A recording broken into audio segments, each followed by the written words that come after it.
कहूँगा कि अच्छा जुमला वैसे फ़खरी साहब ने बोला है कि हम चाबी वाले नहीं, हम चाबी देने वाले हैं। तो बस चाबी देने के लिए आए हैं। अब सबको चाबी लगी हुई है, वो पीडीएम को भी लगी है और खान साहब को भी लगी हुई है। अच्छा, एक और सवाल बड़ा इंपॉर्टेंट है कि मुल्क की सियासत के अंदर अदारे तकसीम हो चुके हैं। अदालत आपको पता है इमरान खान का साथ दे रही है और जो अदारे हैं वो आपको पता है पीडीएम के साथ खड़ी होती हुई नज़र आती है।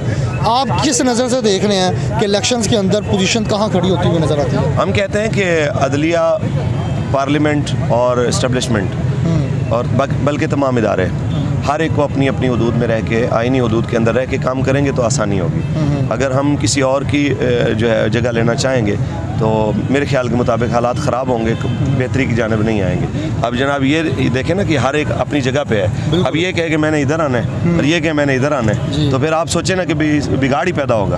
तो इसलिए इदारों से लेके तो बाकी पाकिस्तान के हर शुबे तक हर एक जब अपनी आइनी हदूद में रहेगा तो इंशाल्लाह हालात बेहतर होंगे। फुकरा साहब, एक चीज़ और मैंने देखी, मेरे ज़हन में भी आई कि हम बाहर बैठे थे, यहाँ पे हम कवरेज कर रहे थे तो लोग पाक फ़ौज के भी नारे लगा रहे थे, पाक फ़ौज जिंदाबाद के नारे लग रहे थे। आपको पता है हालिया मुल्क के अंदर एक बहुत बड़ा मामला होता है GHQ के अंदर, उस बारे में भी आपको तो प्रेस कॉन्फ्रेंस में भी बताया गया।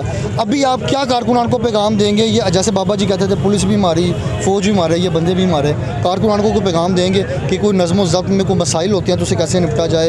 ये सारे लोग अपने ही हैं। देखिए जी, इसमें तो कोई शक नहीं है कि मुल्क भी हमारा है, इदारे भी हमारे हैं और इस मुल्क की अमलाक भी हमारी हैं। इन सब का तहफ़्फ़ुज़ करना हमारी ज़िम्मेदारी है। और मैं ख़ास तौर पे ये मेरा क्लिप जो है, आप ये वाला हिस्सा लाजमी इसको शॉर्ट करके चलाइए कि आपने इस पूरे मार्च के अंदर नज़र रखनी है उन तमाम एलिमेंट्स के ऊपर। अगर कोई अफरा तफरी फैलाता है, अगर कोई बदनज़मी करता है, ना हम किसी की अमलाक को नुकसान पहुंचाने के लिए निकले हैं, ना किसी की गाड़ी को नुकसान पहुंचाने के लिए निकले हैं, ना एम्बुलेंस का रास्ता रोकने के लिए निकले हैं। हमारा एक पुरअमन मार्च है। इस पुरअमन जिद्दोजहद के अंदर अगर आपको कहीं भी ख़राबी नज़र आती है तो फ़ौरन उस बंदे को पकड़ के आप जो है वो इदारों के हवाले करें, पुलिस के हवाले करें, ताकि वो अपनी शरपसंदी का जो है उस मज़मूम मकसद में कामयाब ना हो सके।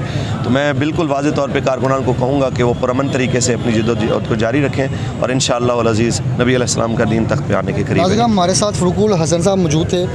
आपको पता है कि जैसा